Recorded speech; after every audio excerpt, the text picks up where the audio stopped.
And I can see the God in you like heaven.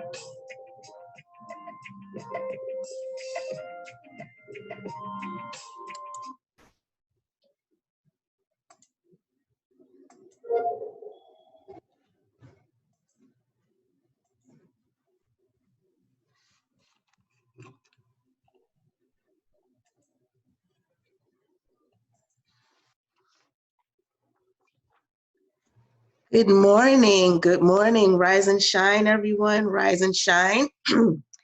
Thank you all for joining. Thank you all for joining. Okay, so thanks for tuning in into Cocoa Fresh Health Talk and Tips. I am Yoella, the Medicine Woman, and I will be bringing you the latest out-of-the-box health news for melanated people. Thank you all for joining. If you would like a health consultation, fertility consultation, or postpartum doula services, please visit cocofresh.com and click on Our Services. If you need prenatal vitamins, hair and skin products, please also click on cocofresh.com and go to Shop. You can also find my number one product, the Ancient Herbal Immune Tonic, which has been working wonders for allergies, asthma, the reduction of mucus, cold and flu, as well as improving mental clarity. You can also find that as well. Also, please subscribe to my YouTube channel for our past health talk and tips discussions. Elderberry Gummies and Girl Talk is on June 17th on Health Talk and Tips. So next week, this will be an exclusive event only for $25. It's limited space available. We will be making elderberry gummies live, as well as having a girl talk discussion on women's health. I will be answering questions and going over the best herbs and practices for women's health. So we will be discussing yeast infections, BV, HSV, simplex 1 and 2, vaginal care, dry sex, and all pertaining to women. The link is in the chat to register for Elderberry Gummy and Girl Talk. Okay, so now let's get into it. So today we have a very, very special guest, and I would like for her to introduce herself. Well, good morning, everyone, and shalom to my sisters out there. Thank you, Yoella, for having me. My name is Parya Israel. I am the wife of Elder Kanai, co-founder of IUIC, and we've been married for 25 years, and I'm the mother of his 13 children, 7 sons, 6 daughters. All praises. I thought that was just amazing that you had 7 sons. I was trying to think of a title and I was like, how many sons do you have? So that is amazing. Okay, so we're going to get into this topic. We're going to be talking about today pregnancy, birth, postpartum, and all its wonders. Number one is family.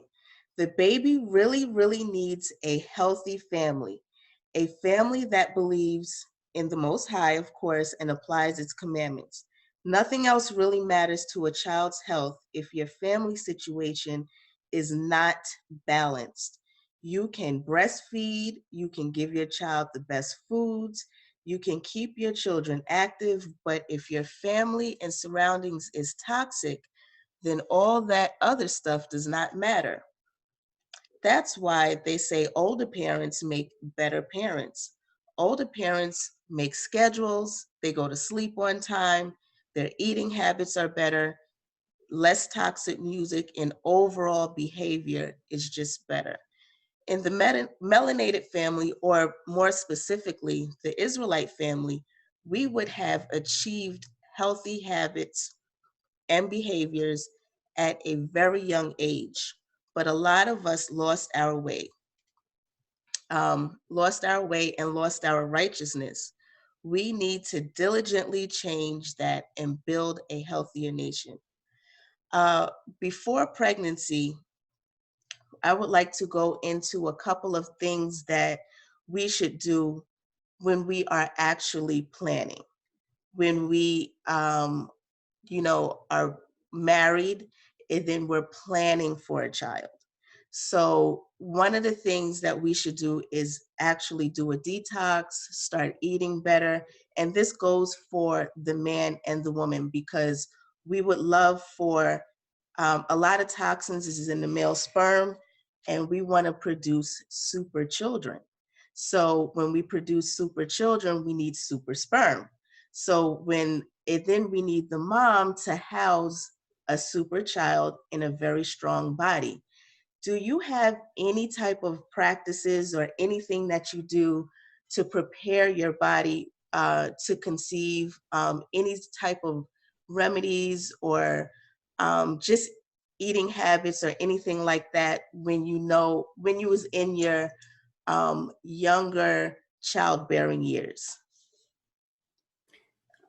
Honestly, Yoella, no, I didn't. Back in my younger days, uh, I think like a lot of us did not eat as healthy.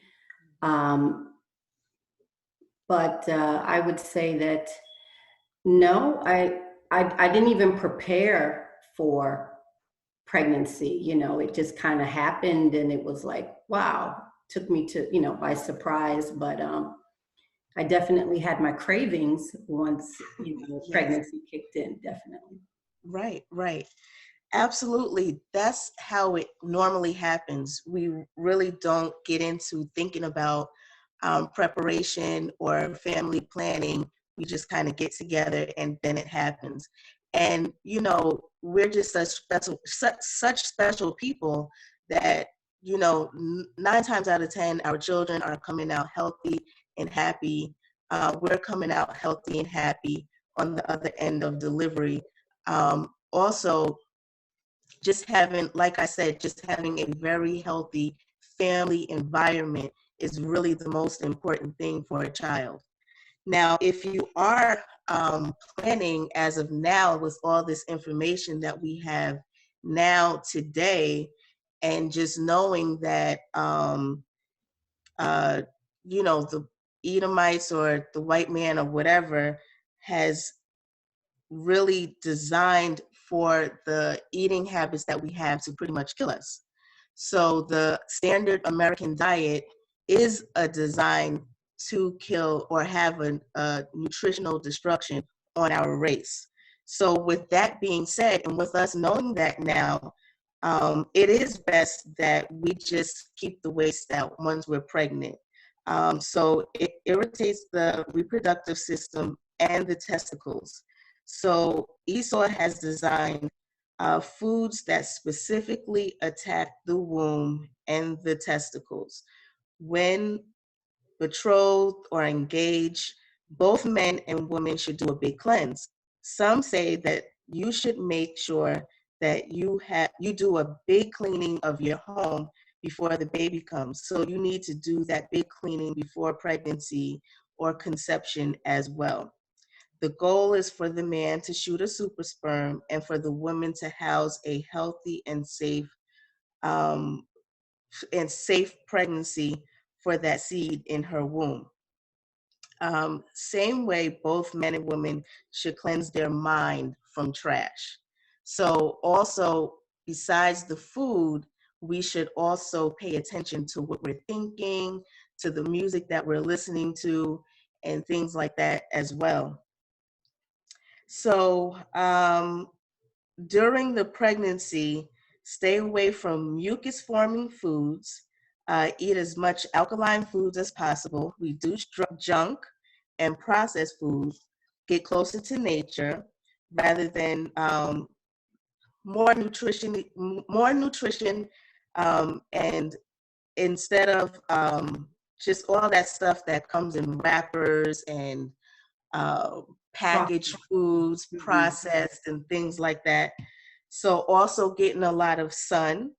The unborn child develops emotions in the womb.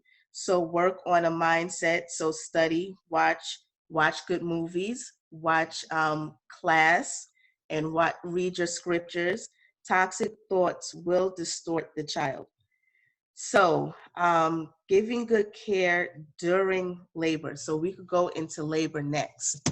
But as far as pregnancy, what type of advice can you give? Like, what are some of the things? I know they say every pregnancy is different.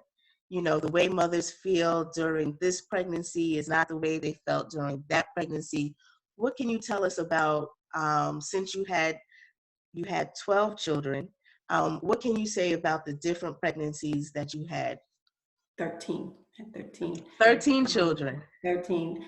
You know, again, every pregnancy is different. I remember having my first child and asking a lot of questions to my mother-in-law, my mother, my aunts, and, you know, just really, really being very inquisitive. They kept telling me, you know, you'll know when you're in labor. Like, and I kept saying, but what does it feel like? You know, can you just tell me? And they're like, oh, well, it's kind of like menstrual cramps, but just 100 times stronger, you know. And I'll never forget, once I felt my first contraction, it was so minor, it was so light, but I knew, maybe because I had just been trying to prepare my mind for what is this going to feel like. And she said it wasn't going to be painful at all. You would just feel something there. And I remember back when we were living in New York in my brother-in-law's meat market, I was there with my husband and just trying to help out wherever I could. And was all of a sudden, I just felt this, just a little touch right on my uterus.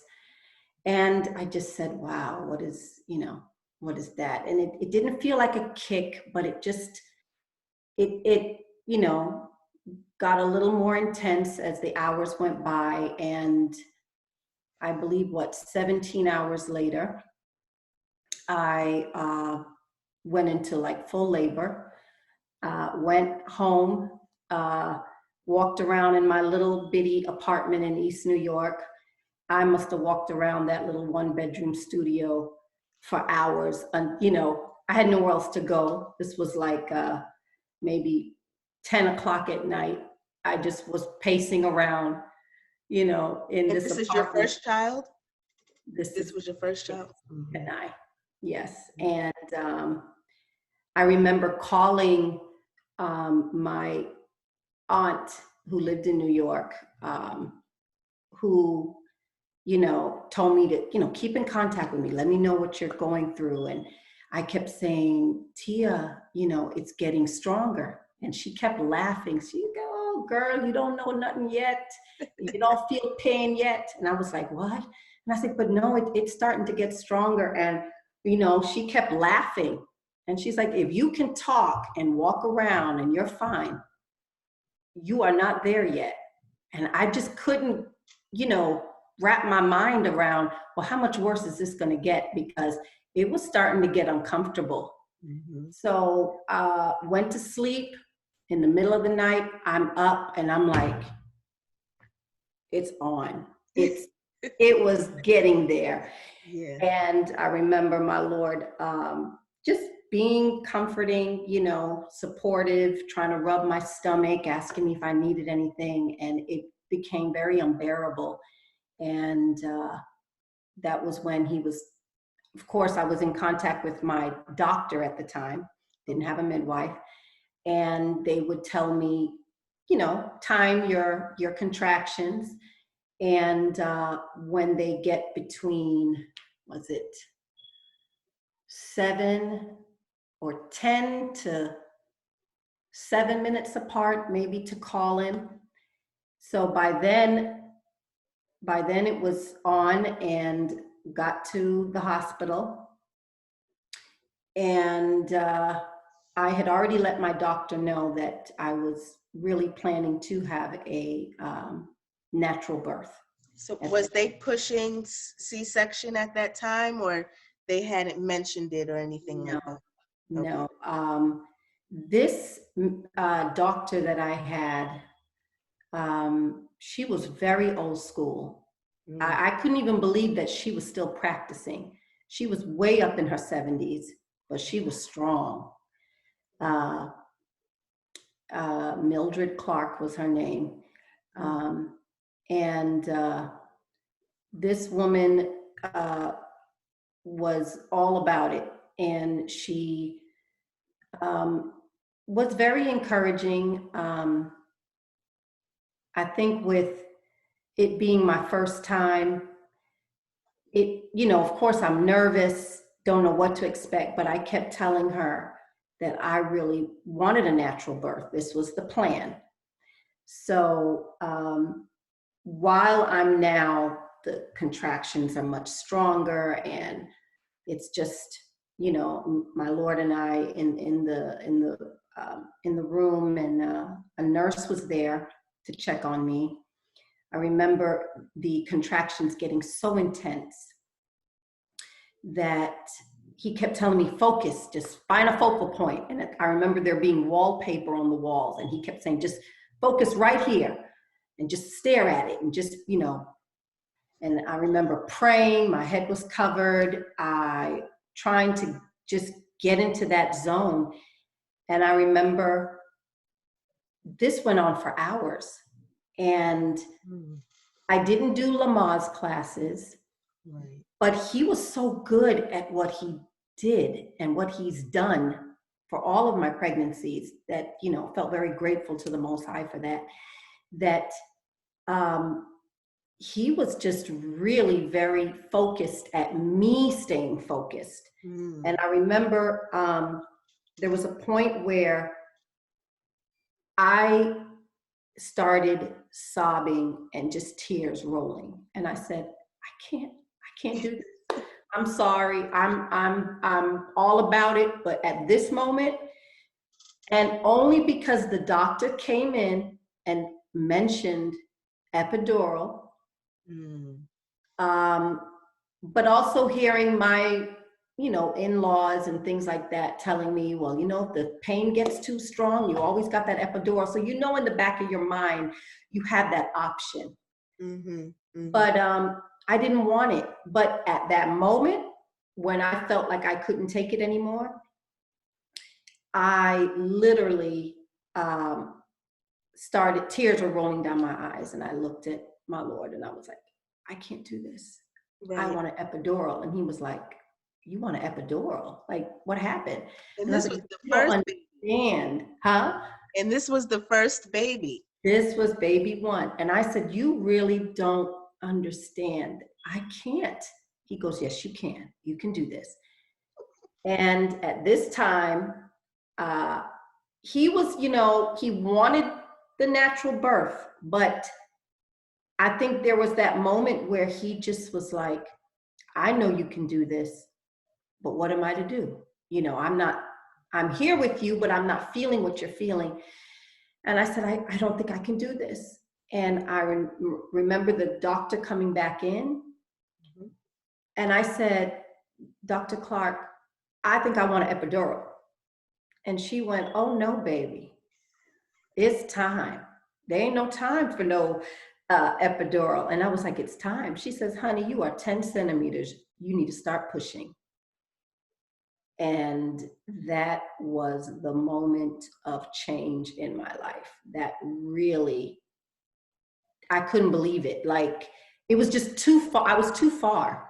Yeah. And maybe within 30 minutes of, of course, you're going through the pushing and you don't know what you're doing with the pushing. And I'm pushing from my face, my neck. They're like, you're pushing wrong. So I trying to focus, and my husband's telling me to breathe. And I remember, though, they kept telling me, the nurse, they had me in stirrups. Oh, yeah. They had me laying back. And, it's all new to me. So I'm like, this just felt so uncomfortable. I could not understand why, but I felt like the reason why it took so long for me to give birth was just because of my positioning, laying back.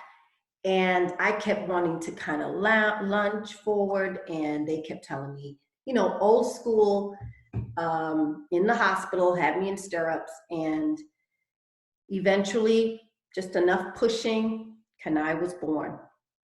And that was just like I went into the twilight zone. Right. And it really felt so surreal. And there's that old saying, it's like having one foot in the grave. It was really an experience that you just never forget, Right. just So, going through that.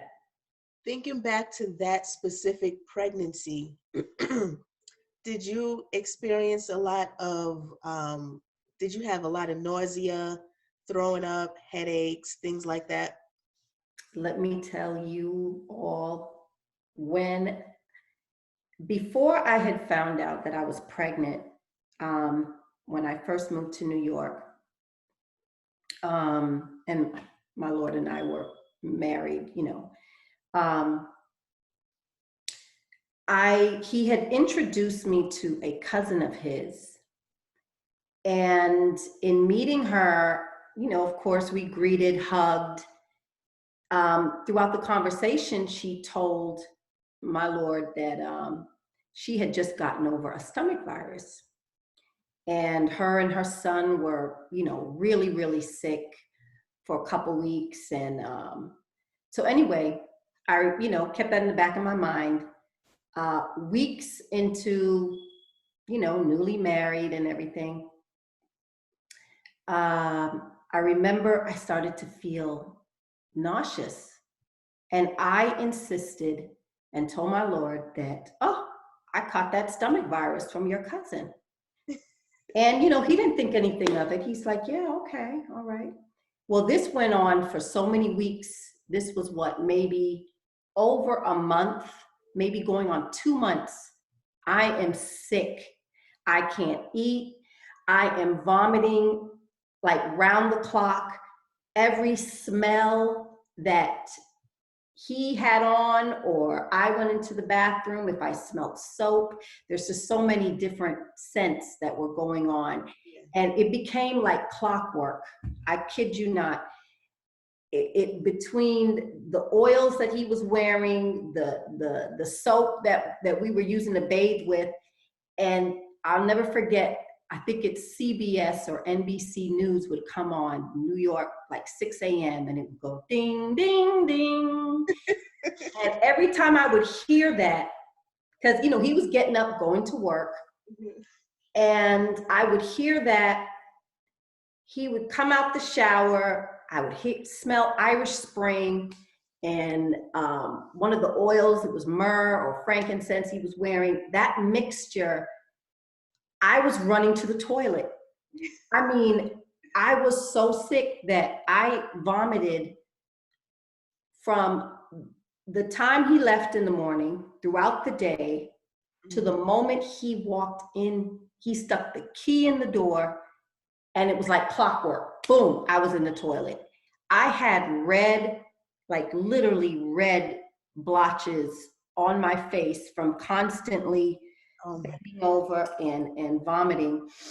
I could not keep food down. I was just constantly, I guess, dehydrated too. So it was really rough definitely with my first one. Did you find any type of relief? Was there something that you took or anything that helped with all the vomiting and nausea? I wish I would have had ginger at the time, but I was never I was never too fond on ginger, although my mother and grandmother and stuff would always say, drink some piece of ginger tea or whatever. But I ate like saltine crackers, like a lemon and salt, with the crackers. I found that because I was so nauseous and so weak, And having these cravings and not knowing what to eat at the time, it just seemed like it made things worse. So anything I can kind of just get my hand to, they always said that the saltine crackers kind of helped. Eventually the nauseousness, it did mellow out. Mm-hmm. Mm-hmm. Eventually did, but it seemed like it went on for quite a few weeks, at least maybe about 6 to 8 weeks of me just.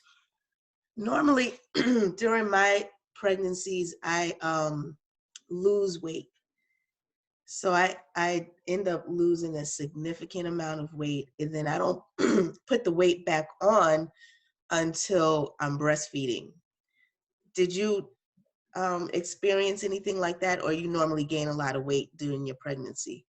Well, with my first child, and some of my other pregnancies, I tend to carry small at that time. So I was losing weight, I think because my first 3 children, which were boys, I was very, very, very nauseous. The nausea was very strong. I couldn't even work. I was so weak and felt faint, and I just constantly lived in the bathroom. Mm, But I found that it just was very hard for me with the boys. By the time I had my 4th child, which was Jada, uh, I carried very small with her as well. But my nausea, I didn't do the vomiting thing. If I did, it might have been one time. But it was very, I can't explain. It was, felt a little more anxiety with her. And I felt like that made her pregnancy different from the boys. And my cravings with her was different. But I stayed I think I lost a lot of weight while pregnant with her. When I had my second son, Zion, um, I think I gained weight after he was born, like you. okay. The Okay. breastfeeding, yes. Yeah. It's when I stop breastfeeding is when I tend to lose the weight.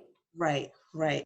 So was there, because I have all boys, so I don't know what it's like to have a girl. So there's a lot of myths out there saying, oh, if you're pregnant with a boy, you carry low, or if you're pregnant with a girl, you carry high, or you get bigger, or less nausea, or whatever. Did you notice significant differences between being pregnant with boys and pregnant with girls? Um, yes, with my boys, I was always told I was glowing. Mhm. My skin was, to me, more smooth, not as dry. My hair healthier, stronger, nails stronger. Mhm. I could never tell really with my stomach, the highs and lows, but there would always be somebody that would say, oh, you're carrying a girl, I could tell, or you're carrying a boy. To me, it all looked the same, you know. Um, but I carried smaller with Jada. And Mhm. I think that could have been uh, at the time, maybe not being diagnosed with hyperthyroid, which I later developed after giving birth with her, which was temporary, just a couple months. But I think that was part of why I stayed so small and carried so small. But the cravings were different. I felt with my girls, I felt like I craved more fish and salads. Um, but for the most part, you know, my cravings was once I got past the nausea, Mhm. my cravings was just pretty much when I wanted something that I craved, if it was, you know, ackee and salt fish or green banana or whatever, it was always usually something, Benjamin or Caribbean, you know. That's Mhm. funny. When I was with all of my boys, I would crave Levi food. You know, I'm Benjamin and my husband is Levi. If Yes. you don't know about the 12 tribes, but you could look it up. Um, I would crave Levi food Yes. over anything. So I thought that was very interesting. Some Yes. Another interesting that you said is that you developed um, thyroid issue, but it later on went away. A lot of things that women or you should be mindful of when you're pregnant, just talking to all the women out there, is that you might develop things while you're pregnant. And if you have a wicked doctor, they might try to prey on you, you know, with what you develop during pregnancy, rather than saying, let's wait until after you give birth to the baby and give it time and see if it goes away. They tried to do that with me. I developed, I guess, an inflamed gallbladder. I had with my last pregnancy. So I just moved to Texas. Um, I wasn't really cooking for myself. We just moved, so we was back and forth on the go. My eating was horrible. Mm, Um, it wasn't horrible, but it was, you know, let me just say that, but it was just out of the norm for me. right. And so I guess it just took a big toll on my gallbladder. So I developed this pain under my breast. So I went to go see what it was. And they said, oh, it was a gallbladder issue. And so once my OB got word that I was in the hospital for a gallbladder, she tried to get me to remove my gallbladder. Um, What? was it, I think it was like the day of the C-section or the day after this, something crazy. And I was like, what? You know, I'm like, I'm not removing my gallbladder. And she's like, yes, you are. You know, just pretty much insisting. So I'm like, what other options are there besides surgery? And she's Right. like, what do you think, you're going to just eat healthy for the rest of your life? I'm like, yeah. You know, Oh I said, my. if that's what it takes, you know, for me to just not slip up with anything else. So I spoke to a doctor that we have in our congregation, in our church, and he said, just focus on the pregnancy. Just focus on having the baby, and you could, you know, just revisit that later on. Right. So that's what I did. And um, everything went away. After I had the baby, everything just kind of just smoothed back out. I never had a gallbladder issue again. I did change the way I eat the last maybe 3 weeks until delivery. And so the OB Mm. was like, so everything's fine with your gallbladder, I guess. I'm like, yeah. Oh, very insensitive. I tell you, it, it's like, what are they really in it for? You know, and it's not to just put a negative spin on their title, but you know, you have to be mindful. And I think it's so important that you get that second opinion and Mhm. don't always run with what your doctor is telling you, especially when it, you know, surgery is something invasive. That's Why huge. would you, And you then know, that surgery takes longer to recover than the C-section. So, and there's more of an impact on your body than even having a C-section. So I was like, I am definitely not going through that. And plus, you know, I'm a herbalist. I know I could do a gallbladder flush and all that stuff. She didn't know that I was a herbalist. So I'm just thinking, okay, I know how to correct this, and especially right. after I have the baby. But just for people to know, they will insist things on you, and Mm-hmm. you have the right to deny. Of course, with counsel, and of course with getting second opinions and knowing the repercussions of the decisions that you decide to make. But just be informed. Just know that you don't have to rush and go and do something drastic. Like, Exactly, yeah, exactly. You yes. know, I find in in this society, what America has tried to push, especially among our people, is, they of course want to present something to you to scare you or to persuade you otherwise. And I remember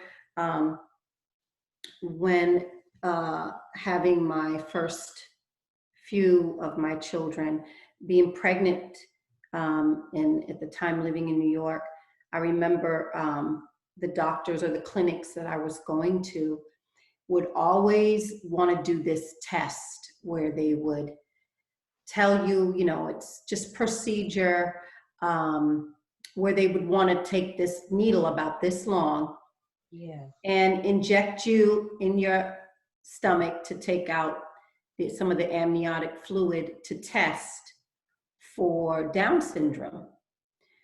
So I said, well, really, that just seems a bit scary, a needle so big, why would you want to do? And they would try to push it like, well, this is a test that we do, and I declined it every time.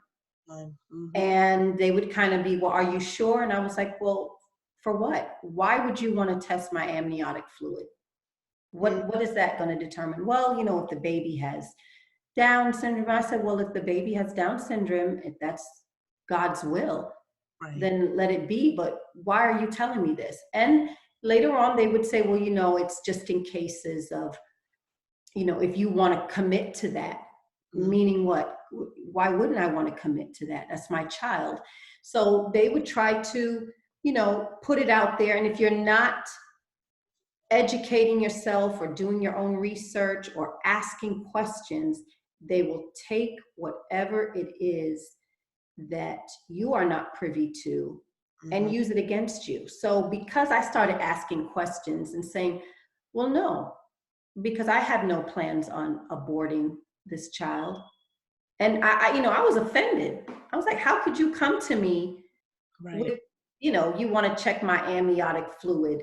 And I always declined, and, all praises for that. But regardless if they did it or not, that wasn't going to change my decision of being a mother and giving birth, But I found that they did a lot of this, a lot to our women, in hopes that, because I actually spoke to a handful of women in the truth that said that they actually went through with the test. And with every one of them, they had said that the test results came back positive for Down syndrome, that there was either a 75 or a 70% chance, and the children are healthy, normal, nothing's wrong with them. But the stress, after speaking to some of these women, the stress that they went through, just, they tell you this early on, oh yes, there's this case, and, do you need counseling? Is there anything you want us to do? All of this to get you to, lose faith and to be, just pretty much at their, kind of at their, like you're just subject to them now. You just want to, to their disposal. Of course. Mm-hmm. And I just remember speaking to those sisters at the time who said it was traumatizing for them because they were worried. Right. And I said, just added stress. And they probably did that in hopes that you would abort the baby. But all praises to the Most High that those children were healthy and safe. Yeah. I went through a situation like that with my second pregnancy. I was so stressed out, just first if you're over 30, they use the age against you. And then they're telling you because you're a Black woman, you're at a higher risk for X, Y, and Z, and plus you're over 30. So, at that time, it was so stressful. I kept cramping and things like that. So when I had my third child, I made a decision, me personally, not to go to the doctor until after a certain time period where, I felt like it was less of a chance for me to get a miscarriage, because I had a miscarriage before my first child from stress, you know. Yes. And also my belief is that the what is the vaginal ultrasound had a lot to do with it as well. Just I started reading up on it and researching and seeing what other people said about it, and they were saying, the doctors will tell you need a vaginal ultrasound depending how early you are. So if you find out that you're pregnant, maybe a month in, and you go to the doctor, they'll insert the ultrasound whatever thing inside of you. It's a huge UV light, so they could see the heartbeat, Oh. or the fetus or whatever. Uh-huh. And right after that, I had a miscarriage. So I started researching, and I found that a lot of women had miscarriages after that vaginal ultrasound. So they will tell you need that vaginal ultrasound all the way up until I think 16 weeks or something like that. Or Every time? well, just for Like that first every, initial time. So, wow. so what I was reading, that at least 50% of women would have a miscarriage after that, and I felt like that was high, 50%. So like Mhm. a 50-50 chance that you would have the It's baby or very not. high. Yeah, so I thought that was high. So the children after, I decided I'm not going to the doctor. Right. So I'm far along to just get a regular ultrasound. And I know with midwives, they normally don't even do ultrasounds like that. They just Mhm. listen They for the don't. heartbeat. If the heartbeat, sounds regular, then, that's pretty much how they can determine if the baby is healthy or not. Yeah. And, old school, nobody was running to the doctor to get an abortion. If there was something, whatever they think, these things, I mean, all of my children were born healthy, they were born healthy. So, um, all these things that they're doing to us is really unnecessary. Of course, So, we're their guinea pigs. You yes. know, they always want to run the tests on us first, Yes. but it's funny you say that. I myself, I've had quite a handful of miscarriages. One in particular that I do remember, being pregnant with twins, and very early in my pregnancy, um, and I miscarried while I was at the doctor's office, Mm. and they did the same exam. Um, they told me he told me that you're losing one right now. And um, obviously, just bleeding and everything. He told me that there was a chance for the other one to survive. And it's strange, but I remember them doing another one of those ultrasounds, the same one. And I eventually lost the second one too. And that was only like maybe a week apart, but it was just always something that just never seemed natural. Like, why would you need to go inside Right. to check on that? Especially so early on. Yes. I Yes. can see, but technology that they have now with the regular ultrasound, they can see all of that just on the surface of your stomach. Hmm. Why do they need to be so invasive? Right. Right. You know, And if you have a midwife, they don't do any of that. no. So the doctors are just doing things, like you said, they're just using us as guinea pigs. And if we're not educating ourselves, we don't know that we can decline. You know, I mean, really, w- what's going to happen? Like, if you're going to have a miscarriage, you're just going to have a miscarriage on its own. You know, so Mhm. really, what are they checking for? You know, Right. if they're checking for a heartbeat, you know that you're pregnant.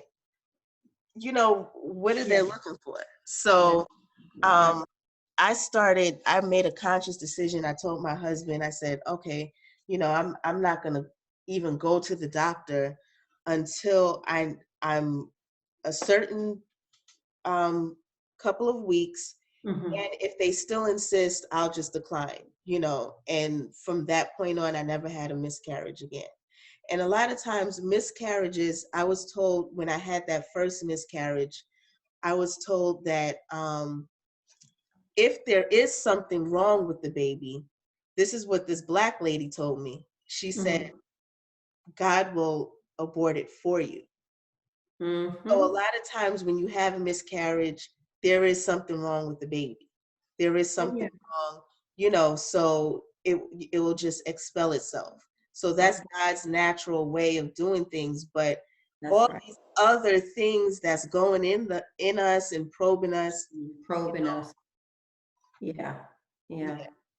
So ladies, just do your research, Research. do Absolutely. do your research. Okay, so pregnancy, I'm trying to go into stages. So mostly, have you had a significantly different pregnancy out of all 13 of your pregnancies? Mm. Whether Ooh. it be a boy, girl, was this one particular one like, this is odd? Yes. Ooh, I got some little stories. Um, I can remember, well, I told you about Kanai, my first one. And it went smooth. I tore, and now with the knowledge and research, after so many pregnancies, I realize a lot of us tear because of the position we're in. Mm. Um, so when I had Kanai, remember I was laying back. When I had number two son, Zion, he was a bigger baby, but I remember kind of struggling with the doctors back then about wanting to sit and in that lunge position, and it was like, no, lay back. And I tore with him, very small though, and none of these tears, which a lot of women experience, is nothing bad, but it was definitely very uncomfortable. But with Zion, ooh, after giving birth with him, then it's round two, the placenta. It's now time to get that placenta out. Um, my placenta broke. They were not able to get the whole placenta out in one shot. And with Kanai, it was smooth sailing. With Zion, And I don't know if it was because they was rough or they was pulling, but I remember they said it broke. Mm. And they had to literally go inside and pull. And that to me was worse than giving birth. That Yeah. was very uncomfortable. Mhm. I remember that was so traumatizing. I mean, it was already traumatizing, you gave birth, but then to go through that where they literally had to go up and like they're scraping the walls of your uterus to make sure that there's nothing left. Right.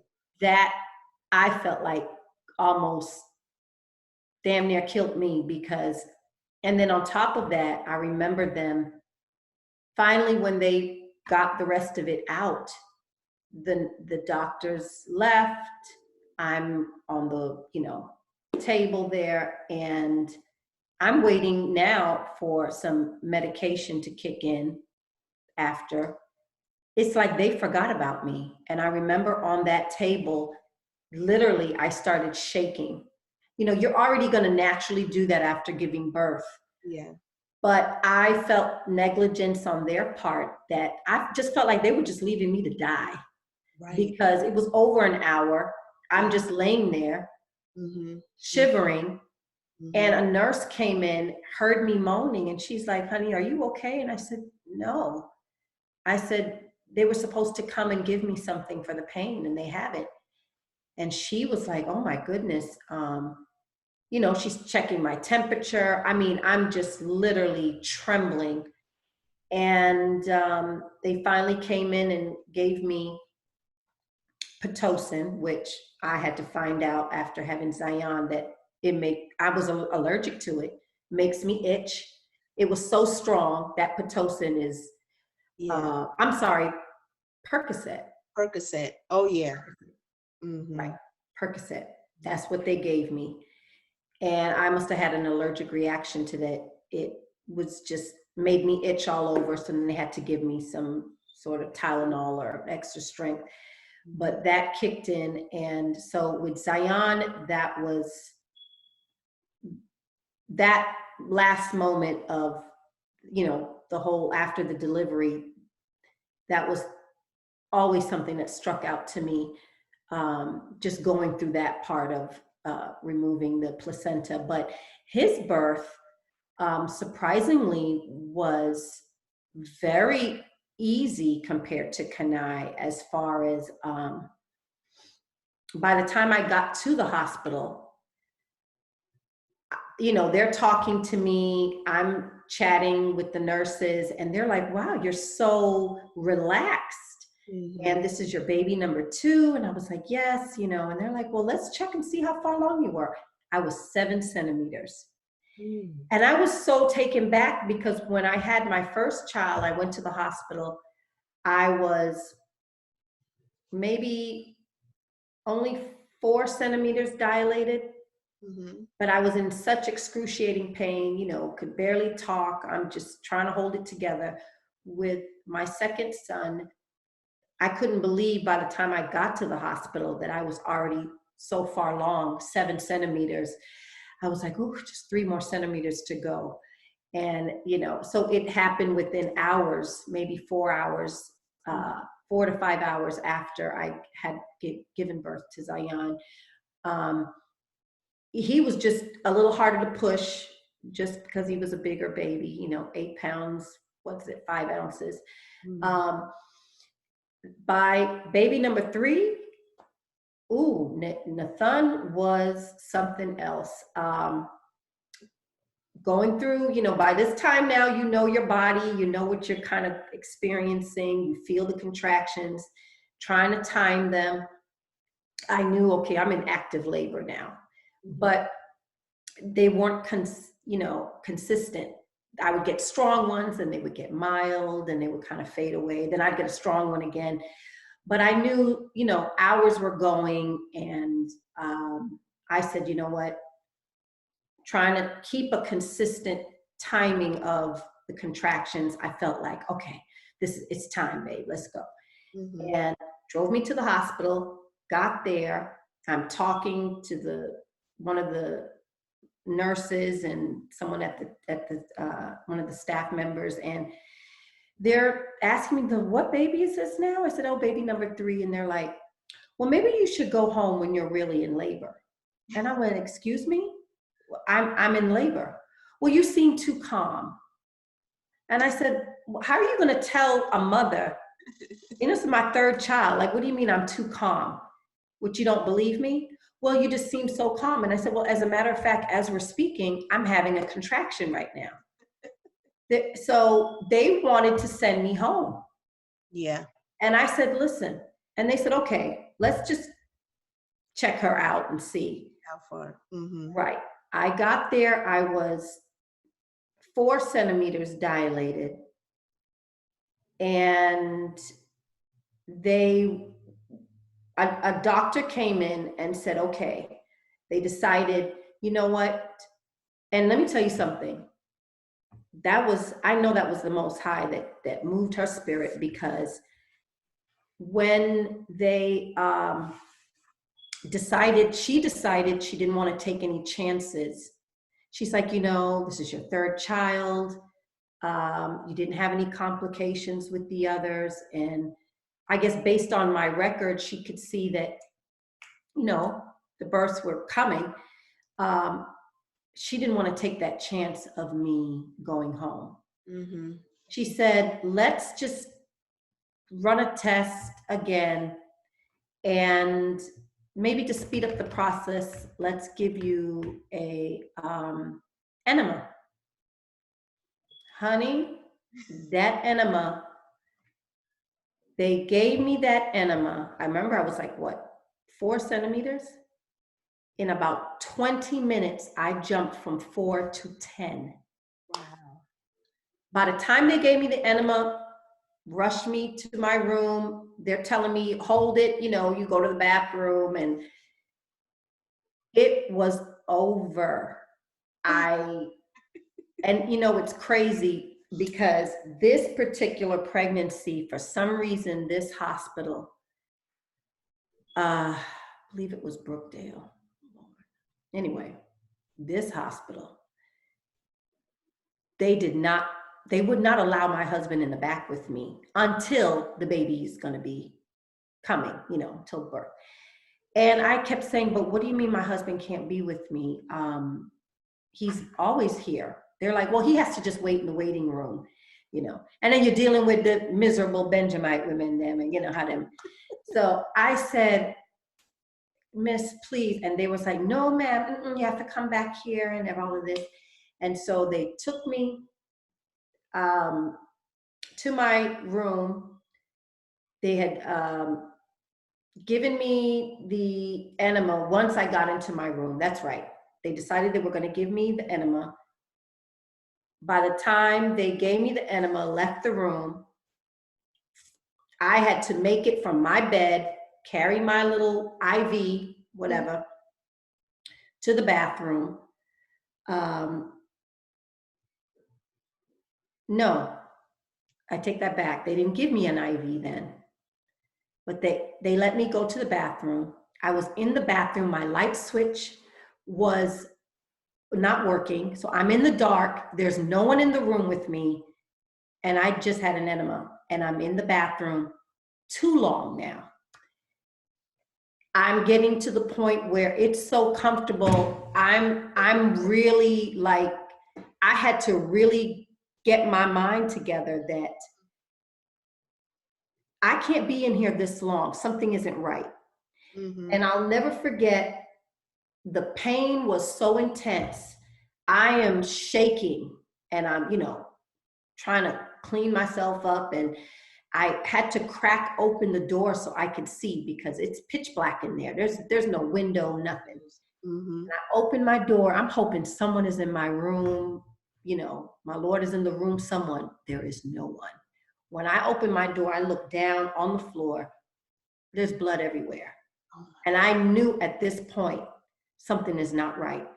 And I remember shaking. I mean, I was like this, coming and trying to walk to the main door of my room to peek my head out. And it was like a ghost town. There was no one. And I'm looking, and I'm like, this cannot be happening to me. Why? And I just remember, like, could barely breathe, because I know at this point I'm 10 centimeters, y'all. Blood is there. I'm forcing myself not to push. So I'm mentally trying to just stay focused, or you're going to have this baby. If it wasn't in the toilet, it was going to be on this floor. Yeah. So I'm sticking my head out the door of the hallway. I don't see anyone.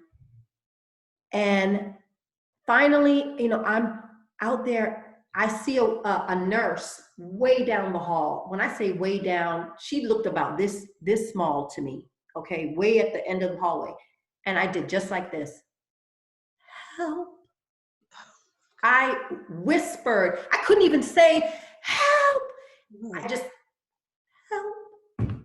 And when I tell you, she did just like this. She turned around. That was the Lord. She turned around and she went, and she's like, you know, she's way, way down there. She's like, are you okay? Do you need help? And I went, oh. I couldn't even answer. I just shook my head. And she came. And she's like calling all, trying to get all the nurses' attention. She's, you know, trying to get everybody, but I didn't see anybody. They finally came to my room and trying to, you know, this nurse comes in there. Come, miss, come, before you have the baby on the floor, you know. And she grabbed up my arm and, you know, trying to, and I said, please, just easy. What do you mean? You want to have the baby on the floor? And I said, miss, please, not now. And she's like, hurry, hurry, I forget upon the, and then she's, you know, trying to pull me to my bed. And I said, don't touch me. Because at that moment, the contractions are like every minute now. They're like this, boom, boom. So it took me a little time to get to my bed. And she was so rough.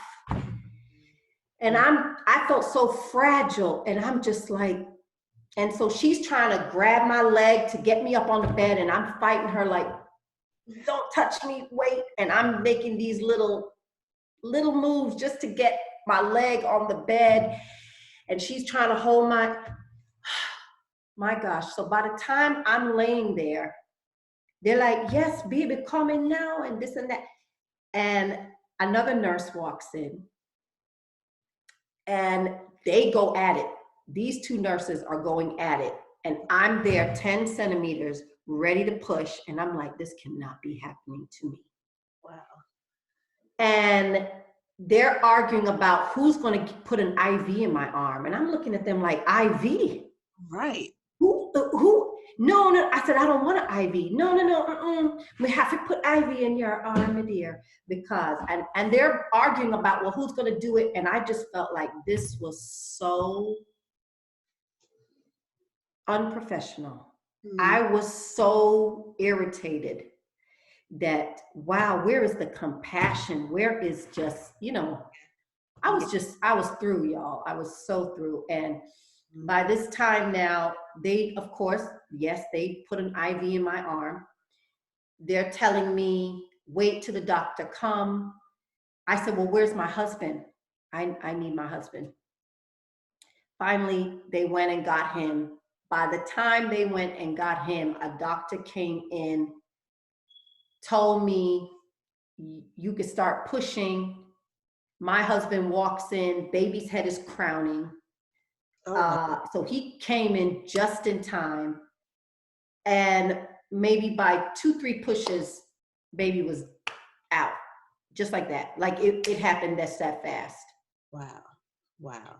So that was one of my most memorable pregnancies, just how fast I went from opening up, you know, and I think just that enema kind of helped to speed things up, but it was definitely very traumatizing, but all praises, it went.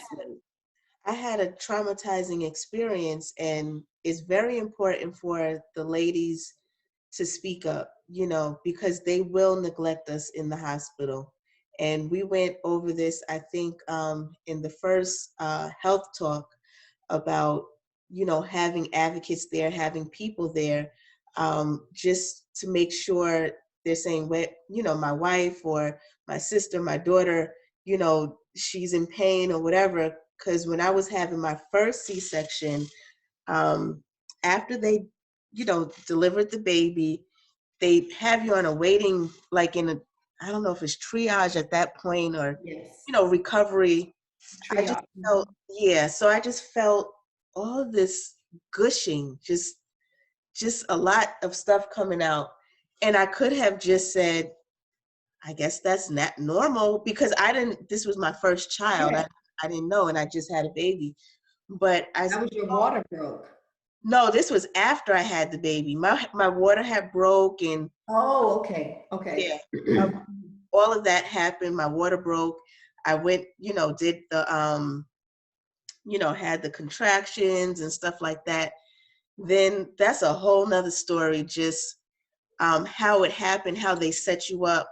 And at that time, you study these things, but then when you're in the position and you don't have people around you like a doula or somebody knowledgeable about birth, you kind of just like subject to whatever is going on. So they set me up for a C-section at that time. And after the C-section, I just remember a whole lot of fluid coming out, and it was blood, and I was hemorrhaging. And I remember, waking up to the doctor saying, "We lost you for a second," So I pretty much was gone for a good 30 to 60 seconds and was revived, And I think if I didn't say anything, like I told the nurse, I said, "Something's coming out. Something does not feel right." And she Right. looked and she was like, just all this blood, Yeah. and I'm just remembering, like, if I didn't say anything, I could have just been, and they was not paying attention to anything at all, and they do that a lot with Black women, We the guinea So, pig. Yeah. yeah, we're the guinea pigs. So from that point on, just each birth, each pregnancy, each experience makes you a little smarter for the next, So, all praises, I never, hemorrhaged again after that, but I was very mindful, like, okay, is there anything coming out, and I just made sure I had a nurse constantly coming checking on me, but when you don't, care for yourself or act like you care about yourself, they will not care about you either. Um, If you don't mind me saying, I'll never forget, there was a sister at the time that I knew who was a nurse. And never forget, Sister Sharon was her name. And Sharon was very educated. She's the one who told me, maybe after baby number 3, I think that was around the time I met her. She kept telling me that, you have your rights, that we have our rights. And because we are not educated and, we're in this mindset of feeling like, like we are subject, mhm, to the, to the other nations, that we feel like we don't have a voice, and we just take whatever they tell us mhm, as it being the gospel, like, yes, well, this is what they say and this is how it has to go. And she okay, kept telling me, that's a problem with us as a people, as a nation, is that we don't know when to speak up. She says, "You don't know your hospital rights, do you?" mhm, And she's like, "Yeah, all that fine print, it's in there, but they're not going to share that with you." right, So she was the one that kind of informed me on, when you're in the hospital, she said, "Just always remember this, that's your child. But when you're in there, when you ask, well, can I get the baby? Oh, well, the baby's in the nursery right now. I'm sorry, yeah, you have to, excuse me? right, Well, right, that's my child." right, She's the one that told me that, her being a nurse, when it was time for her to give birth, she said she kind of gave them a hard time, because she would kind of let them know, like, "Listen, I've been here, I've done it. I know my rights as mhm, a patient. I work in hospitals. You cannot deny me my child when I want my child. No, you are not going to bathe my child. I right, will bathe my child in my room. No, mhm, you are not taking my child to the nursery. My child stays with me." right, And that was like foreign to me because I'm thinking, well, you're in the hospital. Right. The nurses come, they take the baby. Oh, the baby needs a check. The baby's sleeping. He's fine. Oh, yeah. Well, no, she said, you can put an end to that. Mm-hmm. Mm-hmm. So I started, after she told me that, I remember going on to having what at the time was maybe baby 4, baby 5. I remember telling the nurses, no, you can keep him or keep her or him with me. And I would literally have that child around me at all times. The only time I would maybe let them take him or her for a quick checkup or whatever, they would come back. But, for her, it was very extreme. She didn't want them touching her baby. She's like, I'm a nurse. I know what I'm doing. I know, da da da da da. Yeah. But anytime they would come in, and a lot of times, well, back then, they would always try to, well, are you sure you don't want to give the baby formula? And I would go, no. And, there's times where you have some of those nurses that will come in and try to insist that you take Mm-hmm. the formula here. Meanwhile, they're not the ones pushing the natural, Yeah. breastfeeding and things like that. And I would always deny it. But of course, they would always give you the supplements even after you leave if you wanted it. And that's when I started realizing how different it really is once you do your research and you find a midwife versus a doctor. Mm-hmm. It just Mm-hmm. changes. The whole scope of everything really changes because, Right. midwives, of course, enforce the more natural. Mm-hmm. When, natural. for everybody who, for anybody who has had a C-section, it's different. You have the baby, and they do let you put the baby on your chest for the skin to skin. And then while you are being sewn up and stuff like that, they do take the baby, but you have the right for the husband to not leave the baby's side. So my husband, my Lord, will always follow wherever the baby went. So if they took Yes. him to wherever, my Yes. husband was right there watching, and I would be like, I'm good, I'm okay, you go with the baby. Because I have so many stories of different things that has happened or that could have happened, or Yeah. so we just have this plan, like, okay, you go with the baby, you good now, okay, Right. type Yeah. thing. And so just make sure you have a plan, with whatever, if you haven't if you're in the hospital, pretty much when you're in the hospital, because Definitely. some of us do have to give birth in the In the hospital, in the of course. hospital. So I'm now, glad you said that, though, mhm, Yoella, because I remember my Lord and I having that talk as well. Because, he's the first one that will be asking questions. He's not going to just sit there and be passive. He'll be like, excuse me, and your name is? And, right, okay, and where are you taking them? Oh, okay, yeah, I'll follow you, right? And right, he will follow them. right, Is usually, especially once the baby's born, if I'm unable to, just because I'm so out of it, I'm trying to catch my breath, yeah. he is looking for any little birthmarks. Just if, Just so they we're both kind identify. of, we're checking the baby out before they get taken, to get wiped or whatever, Mhm. cleaned up. I remember there was a time where after the baby was born, yes, they would eventually take the baby out and then bring him back in. But nowadays they kind of wipe him up right then and there Yeah, in your presence. they did that here in Texas. In New York, I remember they took the baby somewhere, but here in Texas, the baby never left my side, I don't think. And it was a really nice experience, to be honest. After the whole C-section and the gallbladder scare and all that, it was still a pleasant experience. But what I did find is a lot of doctors don't like when you have a birth plan. So if you have something in writing stating, do not do this to the baby, do not do X, Y, and Z, I would like my placenta. I had a birth plan and I had that I wanted my placenta and I still didn't get it.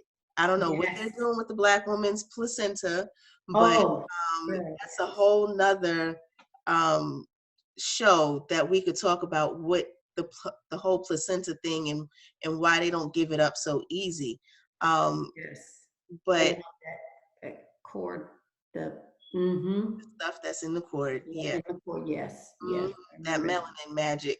Mm-hmm. And Yeah. I've heard them say, I've had doctors and midwives say, wow, your placenta is just so healthy, and we've Mm, never seen a placenta this large. And I'm thinking, well, don't all placentas look like this? No, there's something about ours, placenta, right. because they have said, and I've always thought all placentas look like that. And I've spoken to other sisters who have said they had the same thing, where doctors and nurses were so amazed with how their placentas were so, this the what is it, they said the thing was the sac. Once Hmm. that comes out, they said it was like thick Right, rubber. right. And they said, wow, that's just so amazing that that is so thick and so healthy. And they Yeah, would always emphasize on that. And I just thought, well, I isn't had it? the same comments made, and it was like a fascination, with the placenta. And, Yes. when you just have the baby and all that, I know I put mine in writing. So I thought at some point they would say, okay, you have it in writing. But she literally tossed that birth plan to the side. You know, After all of that, she came back and apologized for a lot of things that she did. Um, but they're so into a routine of doing things, and when somebody comes and finally stands up for themselves and say, no, I want this, I want that, and it becomes like a battle, they kind of say, okay, she's different, and you have to be that different person in the hospital. Okay, I can't get over on this one. So she actually came back and apologized for a lot of stuff. She gave me, because I have a high tolerance of pain, so I Mm-hmm. told her this in the beginning. So whatever little Percocet or whatever that they normally give mothers, that wouldn't work for me. So I would need Mm-hmm. something. So she gave me something that was not strong at all. And it's just like they just think that we can endure pain, or we not in pain, or it's almost like animals kind of. Yes, But all praises, we made it through. of course. So switching gears a little bit, what normally when you do give birth in the hospital, so we're going to go from the hospital to your home births experience. Mm-hmm. When you do go to the hospital, really quickly, what do you have in your bag, your baby bag, your travel bag? What are My some of the travel things that bag. you have in? I've always had, of course, I always have a backup baby outfit. I don't know why. Just, um, just in case I'm not feeling that outfit. So there was always kind of like maybe a little backup. Mhm. Uh, and then of course, depending on the weather, in living in New York for many years, was always that extra layer and that little bundle, and, blankets, and the all-in-one onesies, and, you know everything from the booties, the socks, the hats. What, um, what type of things did you pack for yourself? For with the first go around, I had the robe and the little matching slippers, and, I was trying to do it really, really cute. That changed after having so many. It just became easier for me to be in that hospital robe, only because you know, you kind of get messy after you give birth. And, but I started just getting used to just at when I was having, giving birth in hospitals, it was just, the hospital robes just made it a lot easier for me to just get in and out, switch them, change them. Um, always had, always kind of would have slippers or, you know, of course, use little hospital socks sometimes. Mhm. And I would always have a passy for the babies. Mhm. And always breast pads because you start to, you know, produce and things like that. And yeah, let me think what else. Ooh. I've always had slippers and an extra blanket because I remember it always Mm, being so cold yes. in the hospital. And I think that would be it, you know, a change of clothes to go home in, the baby stuff. Mm-hmm. Um, I see a lot of people, they would have essential oils. Too many smells for me, you know, at that time would just be too much for me. Yeah. But I do see people with essential oils, they would bring that and, you know, their favorite snacks. So, Mm-hmm. you know, Mm-hmm. those are things that you could put in your baby bag or your mom's bag. That's true. Yeah. Very true. You know, my Lord would always bring me the snacks and the food and bring it in because he'd always felt like I was torturing myself by eating the hospital food. But you know, for me, it was just kind of that getaway and that quietness and away from the children. And Yeah. I just enjoyed that time in the hospital and whatever they brought to me, you know, Yeah. along with the food he would bring as well. But Yeah. That's definitely one of the most pleasurable times in the hospital for me is right after I have the baby, just that time where it's just you and the baby, it's quiet. You know, you're kind of being waited on hand and foot. So the sleep, you know, mm, and then once you get back to the house, it's like back to the so, madness. But yeah, yeah, back mhm, to the old drawing board. Yeah. back- I remember, you know, having so many births in hospitals Mhm. and looking forward to, I would even look forward to the visits when my Lord and the children would come to see mommy in the hospital and Yeah. mommy, when are you coming home? And I'm like, well, not today, baby. Not today. Well, mommy, you don't want to come home? And I'm like, well, not right now, you know, but mommy, Lord's will, mommy will be home soon. And they would look so sad, like, well, mommy, why don't you want to? And I don't realize that right now, this is It's like a little vacation. It's a vacation, y'all. You know, I remember having that feeling. Mm, it was, you just really, you know what, even though there were times where I couldn't get a solid good night's sleep because, you know, you're a mom now. So yeah, you're already, that adrenaline is going because, you know, those hormones from just having a baby. And not only that, but, you know, the nurses come in every so often, want to check your temperature, but I yeah, didn't mind it.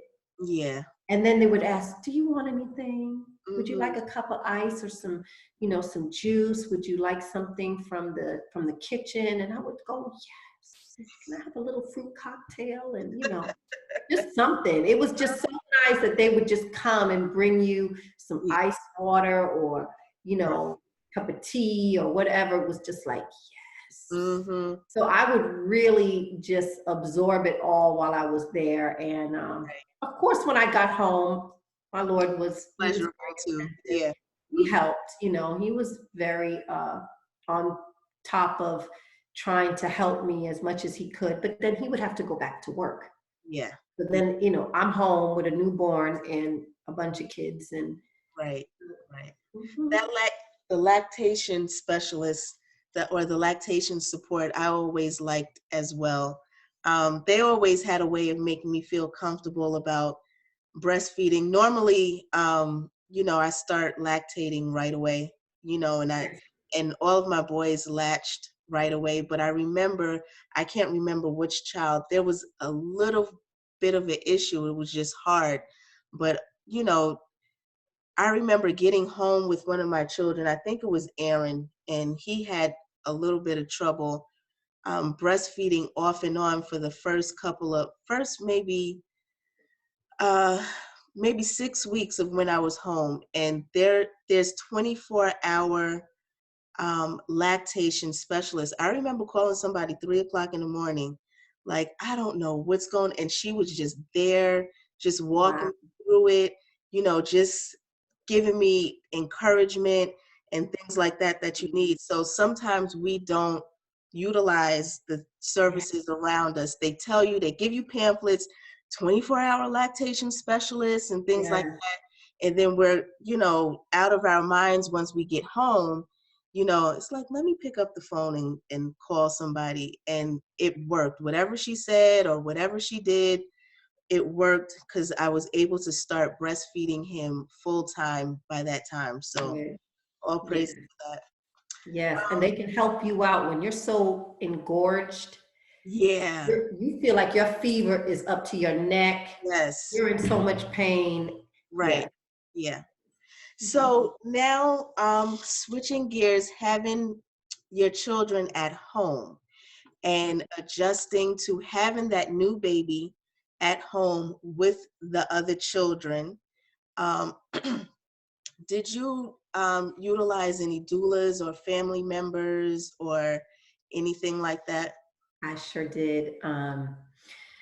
After the hospitals, once we moved to Florida, that's when I had a doctor and then found some midwives that I had my first, I think I had three of my midwives at the time. They didn't do home births, but I gave birth in the hospital. That went well. They were very attentive, just round the clock, always by your side. By the time I switched and found another midwife that did home births, oh, it was just, oh, like apples and oranges. It was so different. I'm so comfortable with either giving birth at home or a birthing center. If you can find a birthing center that is comfortable and gives you that home environment, that feel of, you're not hooked up to an IV, you're not hearing machines and all kind of things going off and beeping.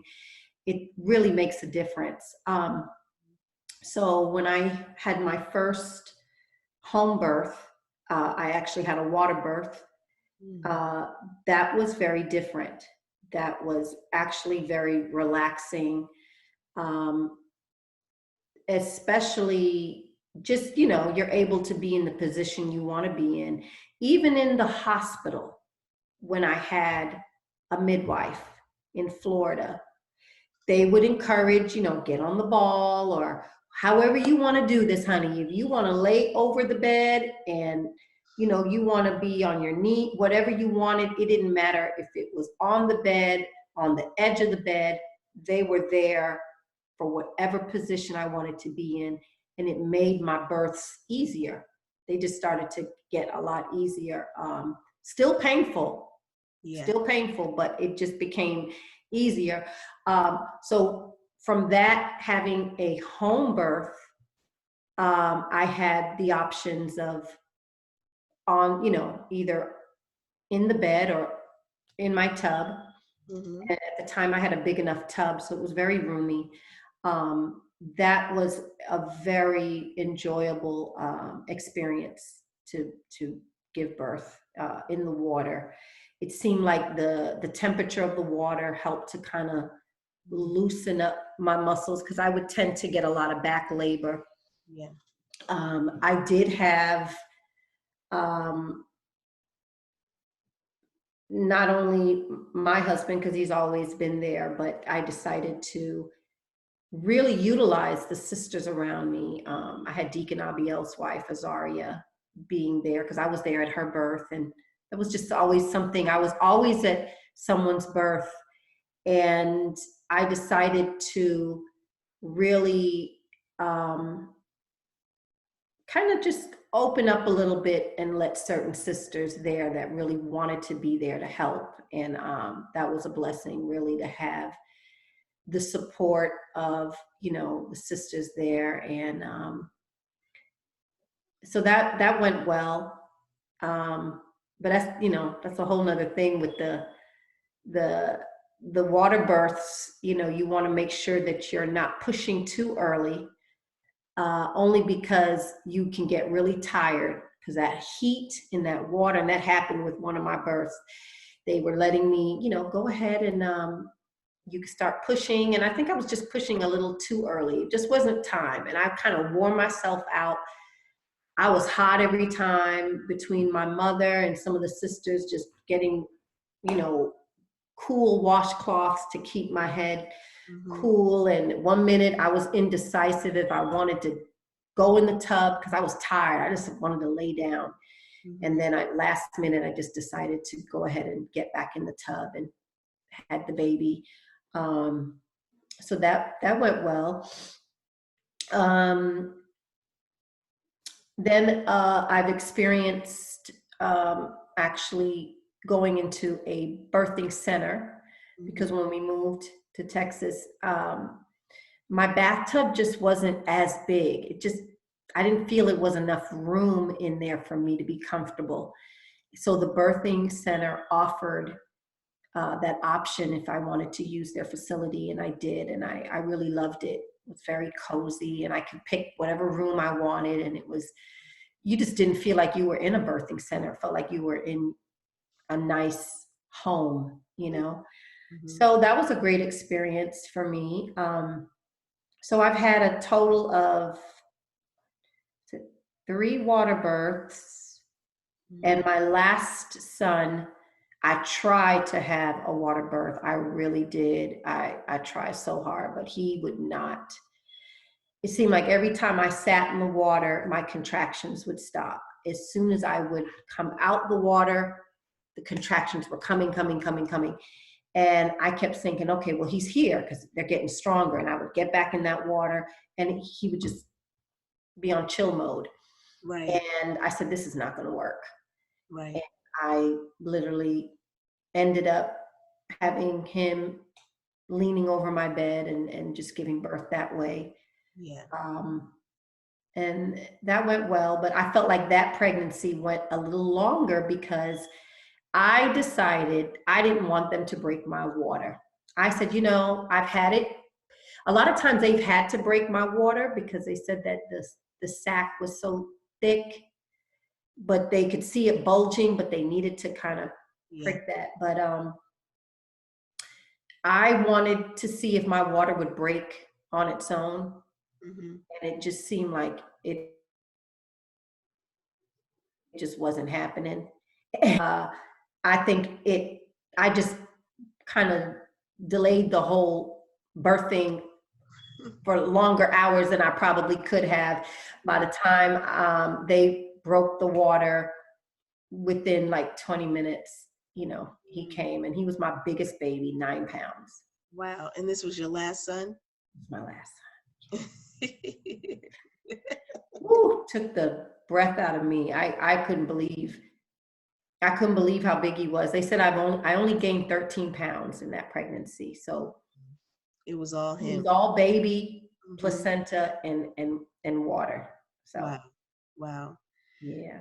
That's interesting. So having your last child, so you had your last child at the house or at the birthing center? At the birthing center. Yeah, so do you have that period of time, 3 days, 4 days at the birthing center, or you go right home? That's the only thing. The birthing center, they were just very supportive. They would kind of just let me take my time. Usually it's I think it's like between 4 to 6 hours, I believe, you have to leave the facility. Um, but they would tell me, because I was always there alone.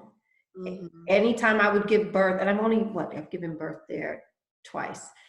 Um, it just seemed like my timing, I had the whole facility to myself. So I would walk around that whole birthing center, before the baby was coming. And they would always tell me, it always seemed like it was in the wee hours. They're like, oh, you're welcome. You can stay as long as you feel, whenever you're ready to leave. And, I may stay an extra hour or so, but by then, my kids are so anxious. The whole family is anxious for me to get home. Yeah. So I would just, when I was ready, just pack up and head back on home and go to my room. Of course, the whole family wants to see and sniff him or her, and So but yeah, I just got used to it those last two times. I felt okay, like, all right, this is it. But they were very lenient as far as letting me have extra time if I wanted. right. So, is there a specific type of adjustment that the whole family would have to, kind of come to once you have a new baby? Um, would roles be different? Did you make sure, okay, when the baby comes home, y'all do this now, mommy's gonna have to rest? Was there some sort Or of specific order? Because I yeah, know some sisters have a hard time adjusting with the other small children that they already have, and then coming home with a new baby. So if yes. there's any advice? I would definitely tell sisters, reach out to your sisters. I kind of look at them as somewhat like your spiritual doulas. They may not be certified, but they're there to help you during that time. So I guess that's where that postpartum Hmm. uh, assistance, doula assistance kind of comes in. But just having them there to either tend to the babies or to the children, Yeah. while you have that one-on-one time with the baby, being there to help. Um, I've had it, but I've always had my Lord there, who insists on, don't worry, I got you. What do you want to eat? You know, um, but I have had sisters come by, and they were nice enough to take the kids out to the park just so I can have a little quiet time Right. while he was maybe home with me, helping me or preparing dinner, or he might be at work, Hmm. and some of the sisters would come by. But, having older siblings, older children, my older children being the older siblings for the younger ones, would have to definitely step in and Hmm. help with, okay, well, Jada she's in charge right now. She's the one, dad is at work, or, dad stepped out. The older boys, of course, would play their part, getting the other boys to help around doing things. And Jada would kind of, delegate out certain responsibilities, let mom rest, just leave Right. her. But, they would play their part in coming into the room, asking me if I need anything, Hmm. um, but definitely helping me with the children. Yeah. I definitely want to emphasize and to the sisters that help or that support that we have around us to utilize, our sisters, because um, it's hard. It's hard trying to, just coming home and having a baby and then trying to manage everything else. Right. And a lot of times people will around us will say, if you need my help, let me know. If you need my help, they'll offer. And sometimes we won't take it, but then we'll be out of our minds. Or if somebody does come to help, they just want to hold the baby. Right. And the baby is really there to be on the mother's chest, regulating that skin to skin contact. The Most High has this whole science with that. you know, the baby, that helps reduce pain in the baby, less crying. It Yes. regulates their body temperature. It regulates their hormones. So the baby still really needs their mom at a certain period of time. Now, I also really am a firm believer in the mom does need to take a nice long shower, because I have been in situations where, okay, the baby's laying down, let me take a 2-minute shower and, you know, and do that whole thing. But when you have somebody there, really plan out, okay, sister so-and-so is Yes. going to be here. I'm going to let her hold the baby for the first 20 minutes. You know, Right. take a nice long shower. Then Yes. after that, I'll take the baby. And if you can help me with my laundry, or Yes. just help me, you know, prepare some meals, or, but really utilize the people around you, because after a while, when the baby starts getting more alert and, you know, starts becoming a little bit more demanding, you know, then that's when we get tense and stuff starts happening. And then also a lot of sisters say, well, I want to get used to, um, you know, managing the baby and managing my home at the same time. You have the rest of your life to do that, you know. Mhm. So if you have someone that can come for those first few weeks of postpartum to help you with your home, then by all means, please do it. When I had my children, my husband would be traveling. So he would always be there at the birth, you know, and come home with me. But then he would be off, you know, going somewhere Yes. else, you know, to spread the truth and things like that. So um, I really needed my sisters. You know, I have all boys, my boys are young. So that's really important. So the sisters that, you know, don't mind being in that position, you know, please, by all means, it's really about supporting the mother. It's Of really about mothering the new mom, rather than course. coming in and let me hold the baby, you know. Right. Right. Oh, he's so cute. Can I hold it? Let me tell you something. You know, when you really look, just think about it. We are a family. We're supposed to be a family. If we're family, why wouldn't you want to be there for your sister and help her? Right. You know what I mean? It's like we have to get out of that mindset of, you know, just looking at it like, oh, okay, well, she gave birth and, you know, drop something off for her. All right, call me if you need. No, she is going to need you. If you can be there and just sit with her children for a couple hours, you know, cook something, Mm-hmm. bring it. You know, before I even knew what a doula was, it was just instinct in me to want to help sisters. Back when I lived in New York, it was just instinct. A sister gave birth. What? Well, let me bring over a tray of food for her family. That Yeah. way they have something to eat for the next couple days. And mama don't got to get up and cook nothing while she had just had a baby, you know. Right. So it's just that it just it should just be there naturally. Okay, well, let me come over and help you do your laundry because you don't need to be lifting nothing, you Yeah. know. Yeah. That's just that we have to be in that mindset. We have to have that, just that. To me, that's just a It's in the. second nature in us as, or first nature, if you really want to say, as us as women. You Mm-hmm. know, we're supposed to be there for one another to help. You know, that's. I think what happened is, you know, and not getting on, I know the millennials get a really bad rap, but not getting on the millennials, but times have changed.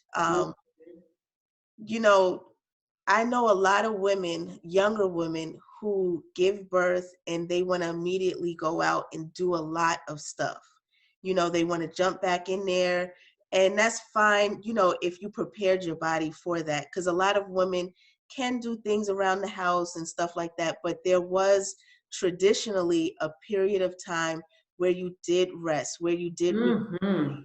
where you did let people do things for Of you around course. the house, and you just really, it's more taking that time out for the baby, because now it's like put the baby down, let the baby get used to being put down and stuff like that, when we did hold our babies, you know, and we did help them transition being here in this new world, you know, and helping and having the other sisters really help you out. But I think somehow we lost that. I did a couple of interviews with old school Judite women and old school Levite women, some of the traditions that they had when they first had a baby. And, you know, women always came after you had the baby, you would wrap your body up, you know, you would wrap your head up, you would put socks on, you would drink certain teas, certain soups, and you would just pretty much be there with your child, you know. But now it's like there's no type of routine or ritual or things that we do once we have the baby. But I just want to let y'all know I am working on that.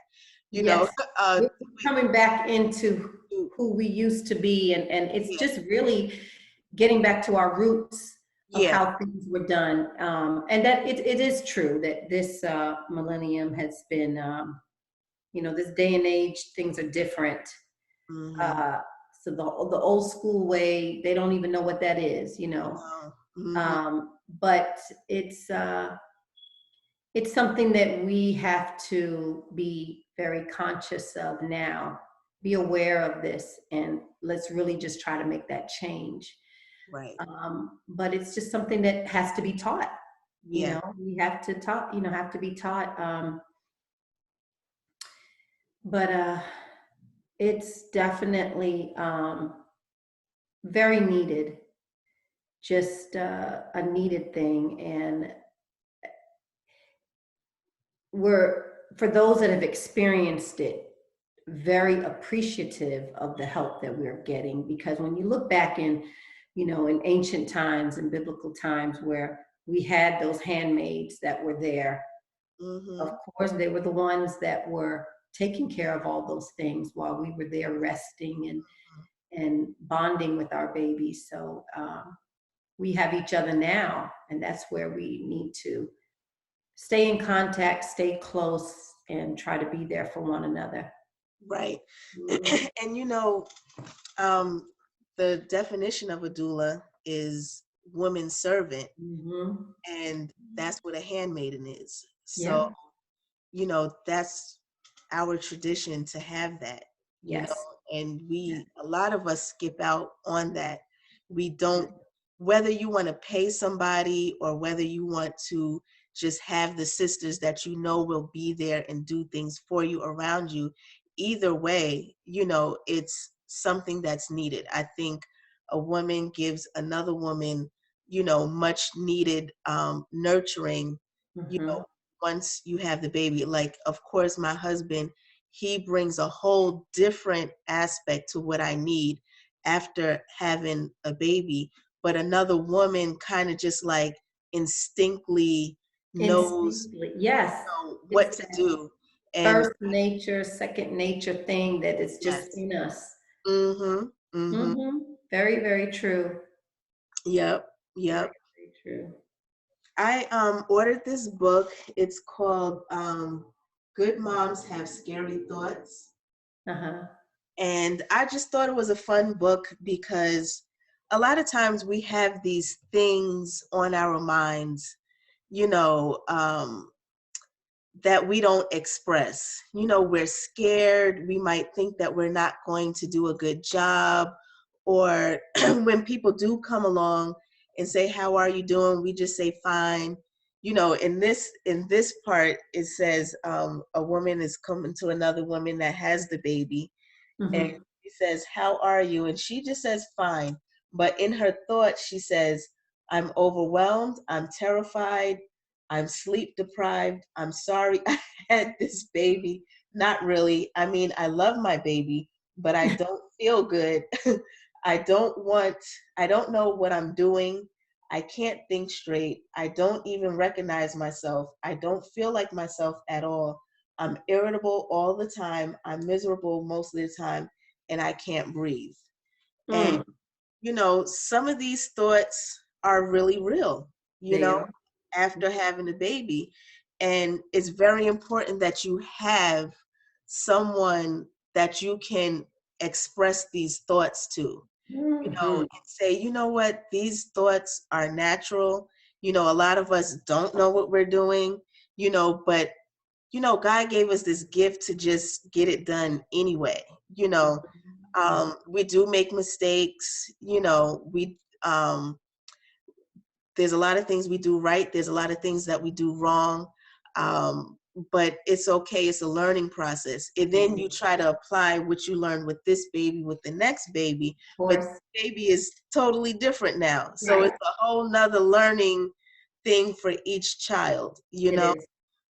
but I find the most important thing is to have somebody, there, or women there, or people there, your husband there, that you can express these things to and just say, you know what, I really need help, you know? Right. Am I going crazy? Is it just me? No, it's like what?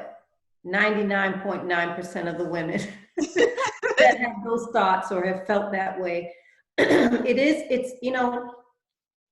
It's a life change. Yeah. You are now no longer that single person now. You know, you have to not only take care of your Lord, but you have a baby now. You're carrying his seed. You're now have birthed his child, and you have to take care of another human being. So it is, there's mistakes you're going to make. It's a learning process. And Right. just when you think you're all alone, you're not, because somebody has been there. And Right. that's so important, to reach out and get that support and ask those questions, because there could be somebody there that if you reached out to, they could say, no, baby, don't do that. I've Hmm. been there. It don't work. It don't work. Or, you know what, this is all you need to do, or let me come and help you. That Right. way you don't have to feel so down, or, Right. Right. um, Right. Absolutely. Absolutely. Um, So there's a lot of services out there. Birth in Color, that's a doula collective here in Dallas that has birth doulas as well as postpartum doulas and lactation specialists. Or even if you just need information, on things to do or not to do. I also am a postpartum doula. So one of the sisters just had a baby the other day, and she had the baby on the Sabbath, so I couldn't really do any postpartum work until the next day. But there's teas, and there's blood building tonics, and mhm. all types of things that you need to kind of just feel better. Yeah. The hormones are going out of whack, and Yes. after each baby, we are a new mother.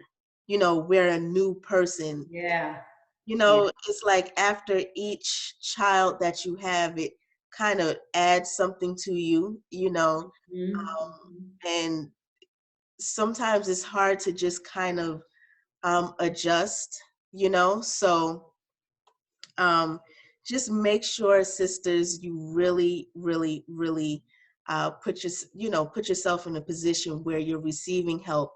Set yourself up while in those last stages of pregnancy. Okay, who's going to be here once I deliver the baby? Yes. Who's going to be Have here? a plan. Yeah, have a plan. Make sure you really have a plan. Mhm. Whether it's the sisters in your church, or if you want to pay somebody to actually come and do something, or do both, but don't try to do it by yourself. And definitely have a backup in Right. case one sister is not able to be there those hours. Well, you have plan B, where you have another sister that can be there. Hmm. Um, I've had where I've helped organize the sisters here to have a rotation Hmm. and find the sisters that are willing to volunteer their help, whether it's their cooking for Hmm. that week, or every other day a sister is cooking for the family. And you don't want to just make it where it's just that one meal. Put your funds together, let's all, come together in unity of, hey, we're going to do this. We're going to help this sister by preparing enough food for their family for the next 2 days, and then rotate it. Then Right. Sister B, Sister A did the first 2 days, Sister B comes in and does the next 2 days, and they cover each other. And then you have a sister that she'll come in 2 days out of the week and do laundry. Yeah. Have another sister come in and maybe sit down and read to the children for a few hours, or take them to a park. It's always something where we can utilize the gifts that we have and take advantage of each other, and how we can really help each other. And it's just not burdensome on one person to just do it all. Right. If Right. one sister wants to do it all praises. If she can, that's great. But it's nice when you have that balance of who can come by and help. And really, it's really very important. Right. Mhm. So, are you continuing your doula work at this point? Well, since last year, which was something I think you and I spoke about, as far as me making those steps to do it. It's been put on hold because of a family business that we're been heavily involved in. But it is something that is definitely still in the plans. I was just speaking to my Lord about it like 2 days ago, that I want to really get back to doing this and getting this certification. Because really, getting the knowledge of what a doula is, I've been doing this for so many years. It's been over 20 years I've been doing this. I Mhm. just never knew what a doula was until maybe 4 or 5 years ago, and definitely realized that there's such a demand for it now. Right. And Well, I think, Esau came and gave it a Greek name. They took the yeah, name and said doula and capitalized off of what a handmaiden really is. right, Yeah. right. It's like, wow, what else do they take and twist? But anyway, Right. Because our church has been doing this. yeah, Mm, we've been doing this. yeah. We've been Yeah. doing this, and I remember in the beginning, once I really saw what midwives do, I said, oh, I want to do this. But at the time, having children back to back, and my Lord would always tell me, he says, you're not ready for that. It's just going to be too much for you with schooling and all these kids, and you haven't stopped having the babies. So I decided then to, instead of jumping into that, maybe that is something that can be put off till a little later. But the doula programs, from what I've now knowing, that they offer either postpartum or birthing, and I've done both. Hmm. Just what would be more convenient for me, even though I enjoy both. Yeah. I think for right now, I know with the birthing doula, you're on demand. Yeah. Like when that mother is in labor for 10 hours, are you going to be there for 10 10 hours? hours. Yeah. Right at this moment, I don't have that flexibility. Hmm.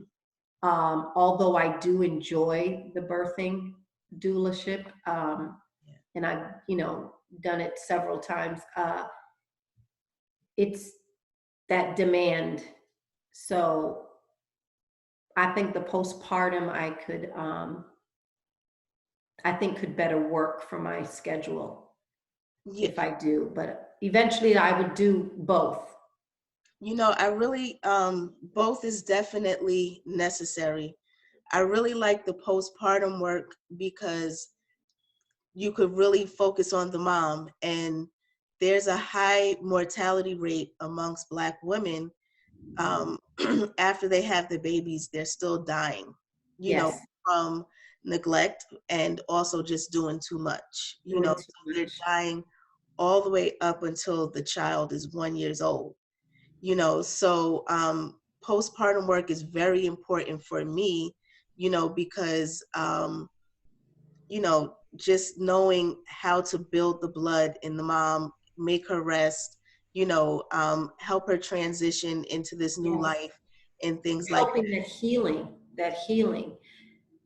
So yeah, true. yeah, Very, yes. very true. It's, everybody wants to be there for the birth, and every birth that I go to, I'm like dropping a tear. It's so, just amazing and fantastic.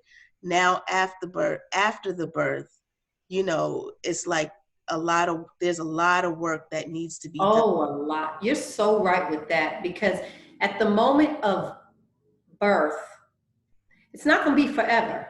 It's okay. Time is going. She's getting further along. Boom, baby is born. All praises. Yeah, You've done your part. right. When it's time to go home and you got to deal with reality, Yeah. it's how am I going to do all this and take care of a baby? It can be so much. So it's really needed. And it's something that's just not needed for 1 or 2 days. It Right. could be a couple weeks. It's really a lot of money. You could have a postpartum doula all the way up until a year. You know, Ooh, Edomites, they, yeah. you know, Yeah. um, They milk that. yeah, They'll they milk don't it. get to,